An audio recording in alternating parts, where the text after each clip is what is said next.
নমস্কার বন্ধুরা, সমাজ কিচেনে তোমাদের সকলকে স্বাগত। তোমরা সকলে কেমন আছো? আশা করি তোমরা প্রত্যেকেই খুব ভালো আছো এবং আমিও খুব ভালো আছি। আজ তোমাদের সাথে শেয়ার করব চিংড়ি মাছের ভাপার একটি রেসিপি। চিংড়ি মাছের ভাপা বানাতে গেলে চলো দেখে নিই কী কী লাগে।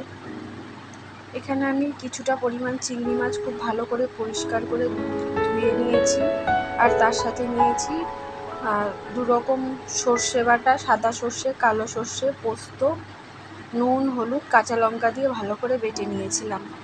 একবারে সব মশলা আমি বেটে নিয়েছি ওর মধ্যে। এবারে চিংড়ি মাছগুলো ঢেলে দিলাম, দিয়ে এই বাটা মশলাটাও ঢেলে দেবো, দিয়ে খুব ভালো করে মেখে রেখে দেব। তার মধ্যে একটু সর্ষের তেল অবশ্যই দিতে হবে, সর্ষের তেল ছাড়া যে কোনো ভাপা অসম্পূর্ণ। সর্ষের তেল দিয়ে খুব ভালো করে মেখে আমি আধ ঘন্টা মতো রেখে দিয়েছিলাম।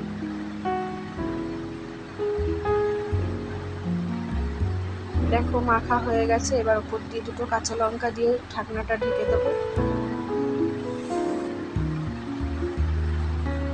দিয়ে আধ ঘন্টা পরে আমি কড়াইতে কিছুটা পরিমাণে জল গরম করে টিফিন বক্সটা বসিয়ে ঢাকা দিয়ে দিয়েছিলাম 15 মিনিটের জন্য।